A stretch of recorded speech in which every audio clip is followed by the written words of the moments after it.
From the lives lost to the families devastated, News 3 has been following the danger on our local roadways.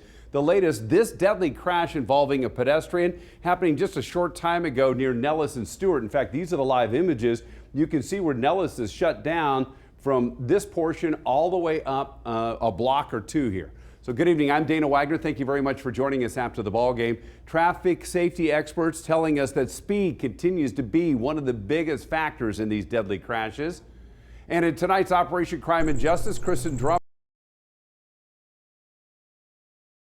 your study on the growing crisis, and she joins us live, going in depth tonight with more on this.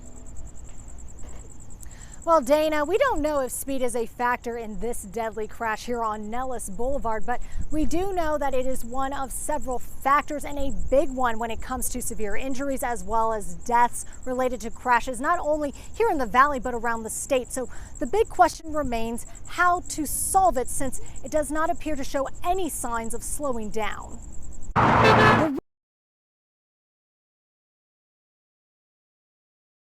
But also the stage for crashes, causing death and severe injuries, with one factor standing out. What has your research shown you so far when it comes to speed? So speed is exponentially related to injury and death. Dr. Deborah Kuhls sitting down with me this week. She's the chief of trauma at University Medical Center. July, we had the most serious injuries and the most patients that required intensive care management. Making it one of the busiest months in history for the hospital, according to Kuhls. She daily sees the lasting impact of severe crashes. And they leave, many actually very young people or breadwinners of their families permanently disabled. When not treating patients, she's working as the Associate Dean for Research at the Kerkorian School of Medicine, being the principal investigator for the Traffic Safety Research Group at UNLV. I've been doing research in traffic safety really my entire career. What motivated you to start that? Just the repetitive nature of injuries. The team analyzes traffic safety data and releases their research online and in newsletters. The one in March focusing on speed. In nearly a 10-year period between 2014 and 2023, Nevada recorded more than 1,000 speeding-related deaths, representing 30% of all traffic fatalities in the state. Would you consider this a growing public health challenge? Absolutely.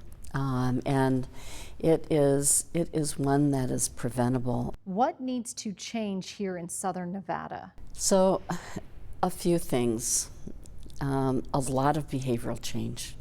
But how do we force people to change their behaviors?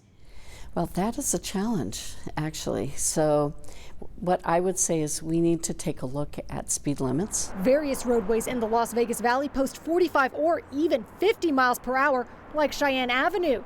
That street experiencing a deadly crash in March. North Las Vegas police say a sedan suspected of speeding crossed the median and hit a garbage truck, killing the two people in the car. The driver just stated there's nothing he could have done. Like, the car came out of nowhere at excessive speed. Now, Kuhls and the team plan to shift their focus, working to see if drivers' past actions may indicate future crashes.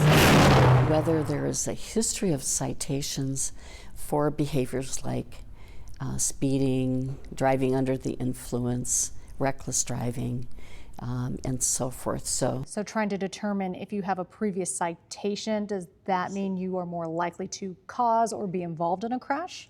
particularly if there is a pattern of citations. Seeking a pattern to stop more heartbreak and save lives. Vehicles can become really the vehicles of death if we do not drive responsibly.